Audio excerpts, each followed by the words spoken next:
What's up YouTube? If it's your first time to the channel, please hit that subscribe button. We're trying to get to 1,000 subscribers by the end of the year. Today we are talking about the Audi A4 I picked up. And yes, you did read the thumbnail right. I did buy this Audi A4 for only $800. I got it off of Craigslist. I've been doing that for several years and my friends always told me to start a channel on what I do with the cars, so here we are. I didn't buy it for my channel as much as I bought it just as a side project to flip. But however, I am gonna go through all of the steps, the budget, finding all the parts, and fixing everything that's wrong with this vehicle, and just show you guys my process and take you along the way. Finding this car was actually super random. I was not intending to purchase a vehicle when I found this car at all. 100% random. My fiance was even like, what are we doing? We're just gonna go buy this car. And I was like, yeah, let's do it. How this car came about is I was sitting on the toilet, random I know, but I just scroll through Craigslist every once in a while, see if there's any good project cars. And I came across this ad right here. The ad listed said it had a blown transmission and a bunch of other problems along with it. That's right up my alley. So basically, it was listed at a good price and I thought it was a fair deal. I look at the price of the transmissions, which I go to car-parts.com usually, try to see how much a used transmission is for. For worst case scenario, we know we have to replace the transmission. However, I don't think it is a transmission, and I never did. After running a budget of what the car's value is and how much I can get the transmission for, I usually round that up. And then I do a little bit of research on what the car is actually worth by going on the Craigslist and seeing what they are selling for private party. I would be selling my car private party, it wouldn't be a dealership, obviously, so I refer to the private party sale. I take an average of that sale and I use that as my baseline cost, plus Kelley Blue Book's price to tell you what I'm gonna sell my vehicle at. Sometimes they sell above Kelley Blue Book, sometimes they sell below. This one will definitely sell for more than I bought it for, we'll just say that much. After doing that, I clearly see this car is a good project to flip as I have some decent room to work with on my profit side. Now the tricky part is, since I wanted the car, showing up on time before somebody else does. A lot of the times when these cars are posted for good deals, there's plenty of other people out there who want to flip cars and sell them and make money off of it just as much as anybody else does, so they show up with a trailer and cash on hand. Usually you need to not negotiate right away, you need to show up and pick up the car. So I don't negotiate on my ads.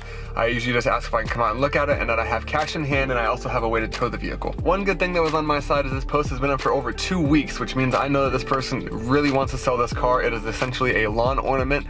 And I did ask if there was any other offers and they said only 1 or 2, but the people didn't have a way to tow it home. Usually if you see a good deal on Craigslist, they are gone within the first few hours of them posting. Most of the good deals I have found, I have to find them within the first 6 hours of posting, otherwise they're already sold. Oftentimes if it's a really good deal, you'll reach out in 20 minutes of the ad being posted and there'll already be 5 people ahead of you. I keep a search criteria saved on my Craigslist so I can just refresh and I just browse every once in a while. If I find one, I get one. If not, not a big stressor. So nevertheless, I called and showed up within the next hour. We checked out the car and it was really clean. And clearly it was leaking transmission fluid pretty badly. It wouldn't shift into any gears, so I'm not even gonna try it. But it did start right up and it idled very nicely. So worst case scenario, it just needed a new transmission.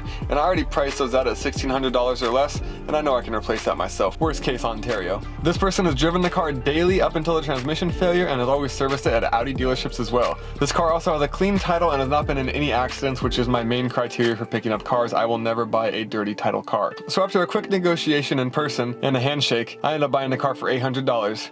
Now I just got to get it towed home, which shout out to AAA. They give you 5 free tows a year. If you buy their membership, you just call them and tell them your car broke down. They tow it home for you. Several hours later, they arrive at my house and it was midnight, so I'm sure my neighbors loved hearing him back all the way down the street with the car on the trailer. And that brings us to here. Let's go through everything that is wrong with this vehicle and what the plan is. Alright, so checking out the interior, it's extremely clean. I did do a quick vacuum on it, but I mean, no tears in the seats. The interior is very nice. It needed this, so I did order a new armrest for this as well off of eBay. It was only like 13 bucks just because it was ripped. I'll put the link in the bio below for this. Super easy to change out. But everything else is extremely clean. The glove box is broken, which is very, very common. I'll show you guys how I fix this. You don't have to buy a whole new door, you can actually fix this without doing that. So that'll be another video, another time. Everything's intact. Everything's extremely clean for the most part on the inside. Nothing needed in there. So besides the obvious transmission issues, I was getting a check engine light for a low fuel pressure, which sometimes is this unit right here. And also my valve cover gasket is leaking down there and it's leaking up here. So I need to replace the valve cover gasket, fix the check engine light for the low pressure fuel system. Other than that, there really isn't much wrong with this engine.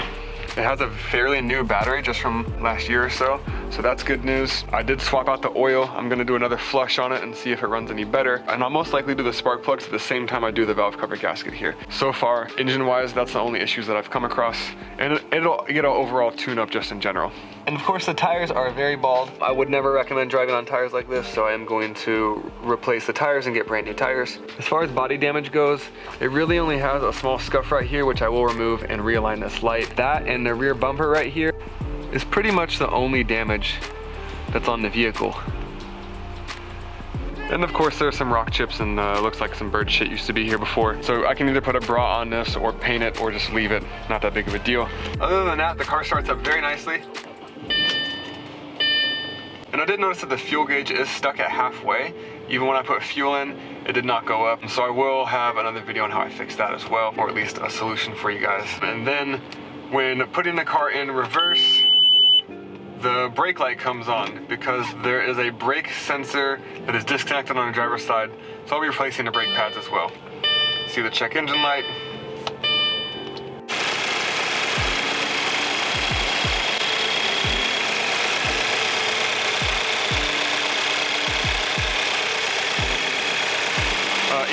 Even with the check engine lights on, it's a very smooth running vehicle right now. Surprisingly enough, that is all the issues with this car. This was an extremely lucky find for sure. Tune back in next week to figure out what is exactly wrong with the transmission and if this car will drive.